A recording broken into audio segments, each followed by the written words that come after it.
Welcome, cadets.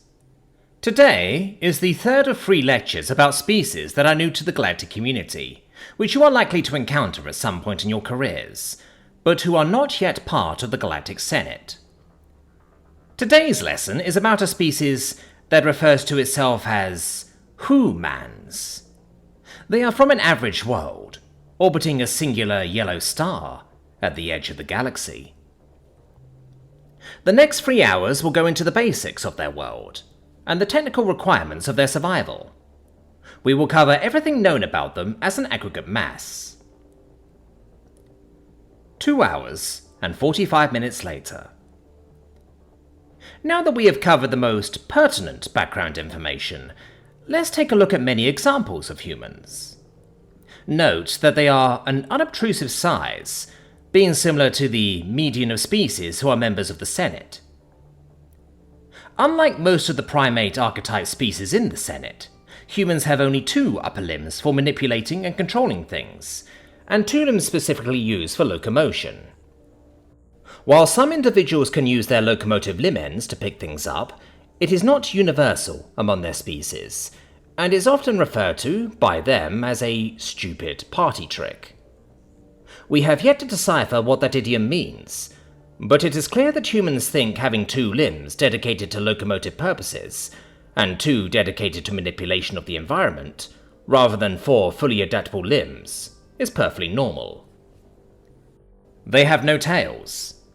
We are unsure how they counterbalance themselves when doing work in precarious locations without a tail, but they seem to get by without one perfectly fine. They have no claws. Instead of claws, they have flat, mostly dull armor slabs at the end of their phalanges. Their vision is worse than the majority of species found among us, and their hearing is limited, leaving many high frequencies completely inaudible to them. For example, they are simply unequipped to hear any sounds made by the NoOneFromNewEngland. Without a translator unit, they may seem like they are ignoring you, but it might be that they, literally, are incapable of hearing the sounds you are making. They are not particularly strong for their size. They are not particularly durable for their size. As a whole, their median intellect is only 2% higher than the median of all Senate races, so they're not particularly special in that regard either. Overall, humans seem to be an inert and non-threatening prospective member to the Senate, on par with the average among us. But we have made one very important observation that all of you must take away from this presentation. Your very lives depend on it. It is a universal truth among all ecosystems we have encountered that bright colouring is either an attractor that says, "Eat me," as being consumed is part of the subject's life cycle, or it is a dire warning saying, "Don't eat me, I am poisonous and will kill you." On only one world have we ever encountered both to exist, side by side, in some cases among the same species. That world is Earth, the home planet of the humans. As far as we can tell, their diet includes everything. I personally have seen them consume shellfish, taken from their seas and boiled until the bright red warning colour was clearly evident. I have seen them consume berries marked with the Scarlet Death warning.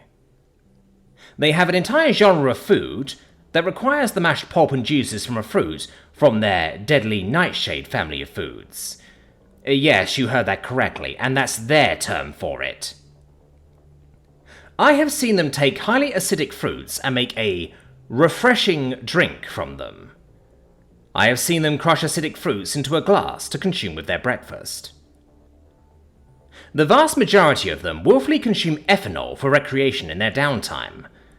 I have even witnessed humans lighting their drinks on fire before consuming them, which should have prepared me, though it did not, for the reality that they also use capsaicin as a flavouring.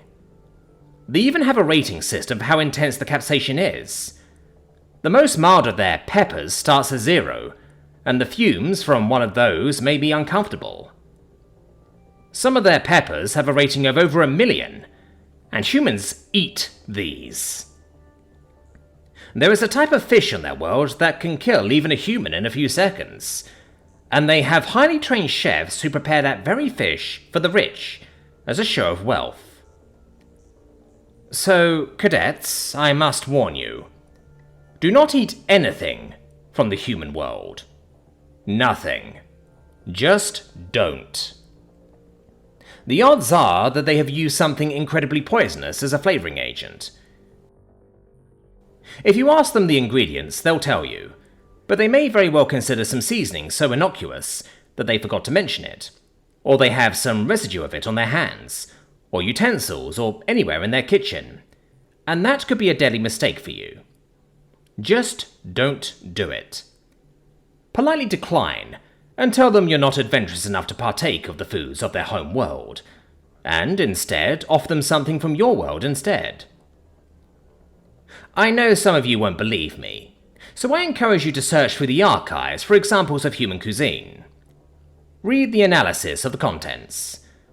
We even have videos of them partaking in many rituals involving food, so that you can witness them eating various things like hot wings and the cinnamon challenge. And the consumption of ethanol is so prevalent, it's almost impossible to see any human media without it. You are dismissed. Gregor was unfazed. He has been in custody many times and knew how to keep his mouth shut. He knew that they had nothing on him, and it would take a confession from him to hold him for the crimes. Gregor wouldn't give them the confession. "There's nothing you can do to make me talk," were Gregor's last words to the interrogator, as the interrogator left the confines of the interview chamber. "We know he did it, but we can't prove it, so we need a confession from him." The primary interrogator has a talent for stating the obvious, claiming it is a good problem-solving technique. "Have you tried everything?" "Yes, everything." The nearby human, a new assignee to the station, chimed in.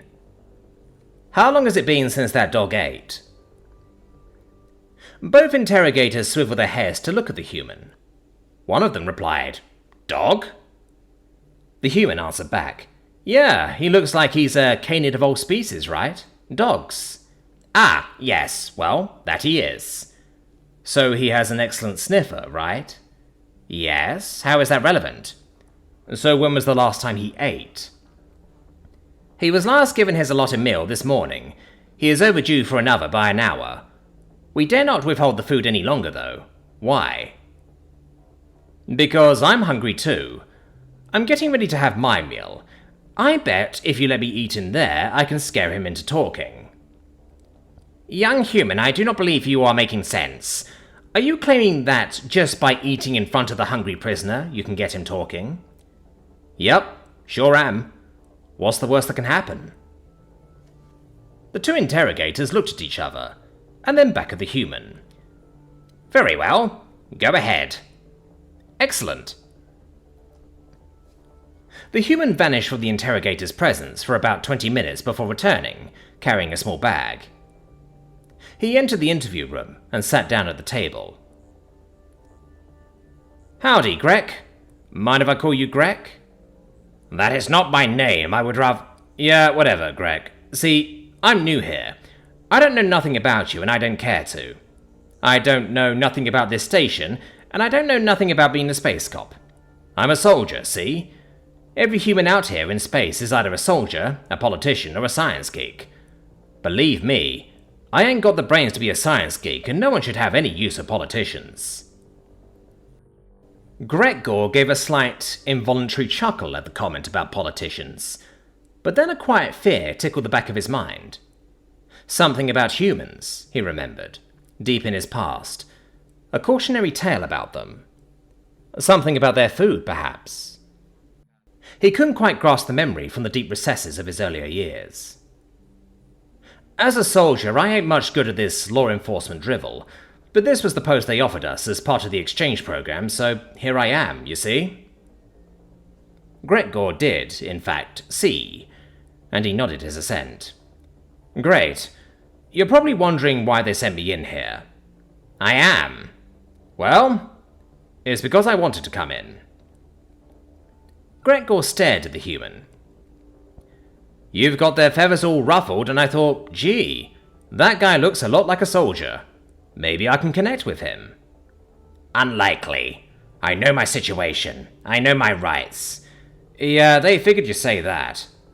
I also wanted to come in here because it's time for dinner, and you have a nice table right here. Mind if I eat? Gregor's eyes flared a tiny bit more open at this, but he quickly recovered and remained stone-faced. Go ahead. Did you bring food for me too?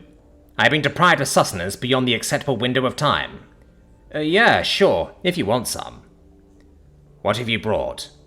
Well, to start off, I had myself a couple of cold brewskis. The human put one can on the table. Condensation beaded over the entire surface. Gregor's eyes, again, momentarily widened in shock. The human was going to consume something cold enough to pull moisture out of the air? Gregor's eyes shifted to the other can in his hand, and the human used his fingers to rip a hole in the top of the can. The unsavory stench of ethanol wafted across the room as the human raised the can to his mouthhole and began to drink. He drank the entire can in one long swallow, before putting the empty can on the table, right in front of Gregor, ethanol fumes overpowering the other's scents, wafting from the can. Nothing quite beats a cold brewski at the end of a long day. Next I've got one of my favourite dishes. Wings. The human pulled out a heater box and unfolded the outer layer to reveal a pile of items. These here are chicken wings. A chicken is a small domesticated bird from my homeworld. Their wings don't have a lot of meat in them, but they sure are delicious. Want one? Gregor sniffed at them, unable to detect anything amiss from them, so he, hesitantly, accepted one from the open container and picked the meat off it as the human ate one too. Tasty, right? But they're not complete yet. These here wings need some flavour. And the human took out a sealed bowl and put it on the table. This here is my special sauce. These wings need to go into the sauce and get shaken all around to get properly coated. Then they're ready to eat. The human opened the bowl and dumped the wings inside. Gregor recoiled in horror as the toxic fumes erupted from the bowl and forced their way into his nostrils, his face feeling as though it had been set ablaze from the inside out. The tears poured freely from his eyes, wetting the fur on either side of his nose. "What is the meaning of this attack?" Gregor screamed. "Whoa there, Greg, this ain't no attack. I'm just having my dinner," the human said, calmly, while shaking the bowl. "You lie!" Gregor hissed back. "That is not a food product, that is a weapon. An illegal weapon." "Nope, sorry pal, this is my dinner." The human removed the top of the bowl, unleashing a wave of fumes. Gregor stood up, sending his chair careening across the floor, and he retreated to the farthest corner of the room. The human took a wing from the bowl and calmly ate it, followed by another, and another. "This is impossible," Gregor hissed. "Nope, sorry pal, quite possible. And tasty. You sure you don't want to try one that's all finished? I'm not even one for the real hot wings, so these here are just mild flavoured." The human ripped open the top of the second can of beer and took a sip, before continuing to eat the wings. "Hey man, this is the last one. Yours if you want it." "I will not let you poison me." "Okay, pal. Suit yourself." The human ate the final wing and downed the rest of the beer. Say, anything you want to tell me about why you're here?" "No." "Okay. But just so you know, they said I could cook your meals for you if you refuse to talk to me." "That's torture." "Nope. I won't poison you. I won't waste my ingredients on you, but sometimes this sauce can be sticky. It gets into the crevices on hands and permeates the air of the kitchen. I'm sure a tough guy like you can handle that, though. Anyway, I'm off to make your dinner." The human left. Gregor stood in the corner, eyes watering, and contemplated his predicament. "I'll talk," he shouted. "Interrogator, come in here. I'll talk. Just don't let the human prepare my food."